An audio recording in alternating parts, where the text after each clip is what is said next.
नमस्कार, मी स्नेहल चौधरी. आपण पाहत आहात LS मराठी. पाहूया काही महत्त्वाच्या घडामोडी. काँग्रेस प्रदेशाध्यक्ष हर्षवर्धन सपकाळांच्या विधानावरून पुण्यात भाजप आणि काँग्रेस आमने-सामने. भाजपचं सपकाळ यांच्या विरोधात आंदोलन तर काँग्रेसचं सपकाळ यांच्या समर्थनार्थ आंदोलन. हर्षवर्धन सपकाळ यांना शिवरायांची तुलना करणारं वक्तव्य भोवलं. छत्रपती शिवाजी महाराजांची तुलना टिपू सुलतान यांच्यासोबत केल्यानं काँग्रेस प्रदेशाध्यक्ष हर्षवर्धन सपकाळ यांच्या प्रतिमेला नांदेडमध्ये जोडे मारो आंदोलन. छत्रपती शिवाजी महाराजांचा अपमान सहन करणार नाही, भाजपच्या पदाधिकाऱ्यांचा इशारा. मुख्यमंत्री देवेंद्र फडणवीस हेच राज्याचे वित्तमंत्री असणे हा एक सुवर्ण योग असल्याचं मंत्री पंकजा मुंडे यांचं वक्तव्य.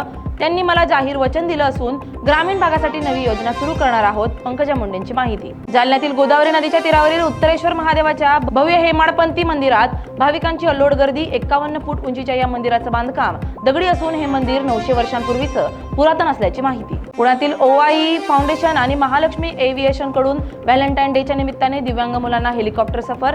पहिल्यांदाच हेलिकॉप्टरने सफर केल्यानं मुलांनी व्यक्त केला आनंद. यवतमाळच्या पुसदमध्ये ATS ने 14 ठिकाणी एकाच वेळी सर्च ऑपरेशन राबवलं असल्याची माहिती. यामध्ये माजी सिमी कार्यकर्त्यांशी संबंधित ठिकाणांचाही समावेश असल्याची चर्चा. पुण्यातील कबाडवाडीत जमिनीच्या वादातून भाऊ बहिणीच्या कुटुंबात बेदम मारहाण. जमिनीचे बाजारभाव गगनाला भिडल्यानं वाद सुरू असल्याची माहिती. उल्हासनगरमध्ये व्याजाचे पैसे वेळेवर न दिल्यानं तरुणाला बेदम मारहाण झाल्याचा व्हिडिओ व्हायरल. सावकार असल्याचा आरोप असलेल्या तरुणाकडून सोशल मीडियावर व्हिडिओ टाकत हा गुन्हा कट रचून दाखल केल्याचा दावा. डोंबिवलीतील रवी किरण सोसायटी परिसरात राज अपार्टमेंटच्या बेसमेंटमधील पार्किंगमध्ये आग लागून 29 दुचाकी खाक. आगीचा भडका उडाल्यानं काही जण किरकोळ जखमी. अग्निशमन दलाकडून आगीवर नियंत्रण. जळगावच्या महाबळ कॉलनीतील एका दुकानात भीषण आग. या घटनेची माहिती मिळताच अग्निशमन दलाच्या जवानांनी मिळवलं आगीवर नियंत्रण. या आगीत दुकानाचं मोठ्या प्रमाणावर नुकसान. या होत्या काही महत्त्वाच्या घडामोडी. पाहत रहा LS मराठी.